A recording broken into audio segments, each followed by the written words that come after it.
ایک ہوتا ہے راوی کا بیان اور ایک ہوتا ہے فقہ الحدیث، دونوں میں فرق ہے اور لوگ اس فرق کو نہیں سمجھتے۔ بیان راوی وبہ قال حدثنا فلاں اور بیان درایت فقہ الحدیث، ان دونوں میں فرق ہے۔ اس پر ایک لطیفہ آپ کو سناتا ہوں، آپ کو سمجھ آ جائے گا۔ ایک مولوی صاحب تھے، وہ جلسے میں گئے،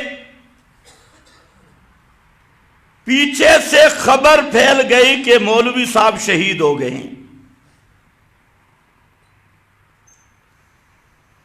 اب جو مولوی صاحب کی بیوی تھی وہ بڑی پریشان ہوئی، روئی، میرا خامند شہید ہو گیا۔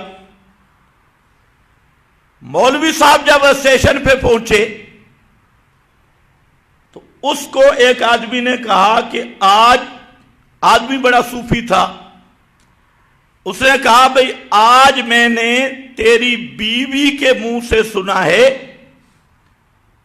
کہ آپ شہید ہو گئے ہیں، اور وہ رو رہی تھی۔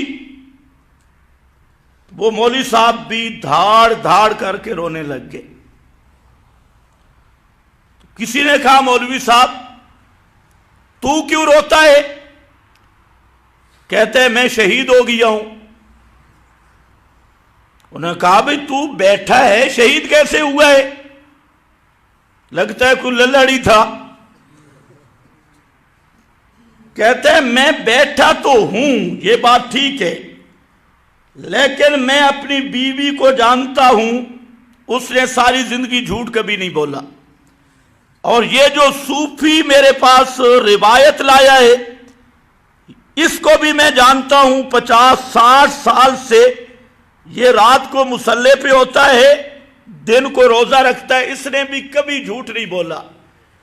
تو اب خبر یہ پہنچ گئی میرے پاس، بیوی بھی سچی اور یہ راوی بھی سچا کہ میں مر گیا ہوں، شہید ہو گیا ہوں۔ اب ایک ہے میری سوچ، میں اگر اپنی سوچ سوچوں تو میں مرا نہیں، لیکن روایت کو دیکھوں تو سچی روایت کہہ رہی ہے کہ میں مر گیا ہوں، لہذا میں اپنی سوچ کو روایت پر قربان کرتا ہوں۔ مجھے کفن پہنا دو، کیونکہ سوچ فقہ، سوچ درایت، سوچ فقہ۔ اس نے کہا بھئی فقہ کے مقابل روایت آ گئی، لہذا میں روایت کو مانوں گا اور فقہ اور سوچ کو نہیں مانتا۔ اب بتائیں اس نے ٹھیک کیا؟ جی سوچ لو، اگر آپ یہ بات سمجھ گئے تو خدا کی قسم آج 99% مولوی وہ روایت کو دیکھتے ہیں اور فقہ اور روایت کو نہیں دیکھتے۔ وہ اسی کی طرح کہتے ہیں یہ تو ہماری سوچ ہے نا، لہذا ہماری بیوی بھی سچی تھے، راوی بھی سچا، ہم نے تو روایت پہ جانا ہے۔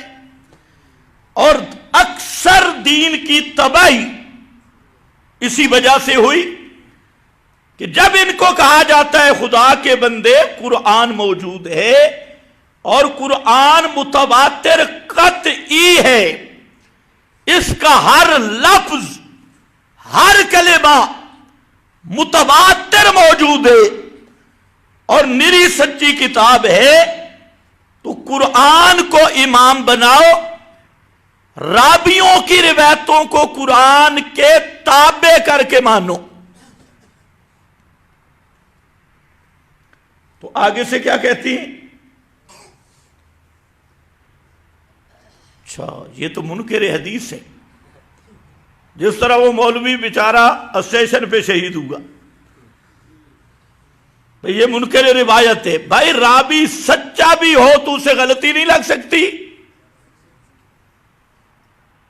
یہ تو علماء جانتے ہیں کہ راویوں کی تحقیق جو کی جاتی ہے، یہ سکہ ہے، یہ فلاں، یہ تو ظاہر حال ہے، ظاہری حال پہ تحقیق ہے، لیکن جو حتمی اٹل قانون ہے وہ کتاب اللہ کا ہے، جو معیار ہے وہ کتاب اللہ ہے، اور کتاب اللہ کا وہ معنی جو 14 صدیوں سے آ رہا ہے۔ یہ نہیں ہے کہ ڈاکٹر عثمانی اٹھ کے کہے قرآن جو کہتا ہے، کوئی اور الف لام والا اٹھ کے کہے قرآن جو کہتا ہے، تو یہ اس کا فہم ہم نہیں مانیں گے۔ 14 صدیوں میں قرآن کے کلمات بھی محفوظ ہیں، قرآن کا معنی بھی محفوظ ہے، اور مسلمانوں کے لیے کتنی فخر کی بات تھی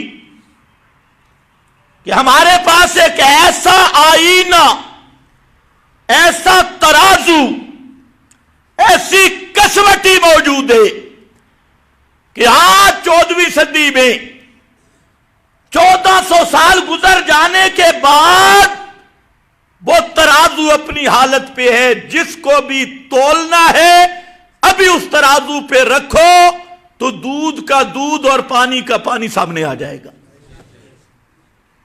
اور وہ ترازو قرآن ہے۔ لیکن ادھر تو آنا نہیں، تو خیر بہرحال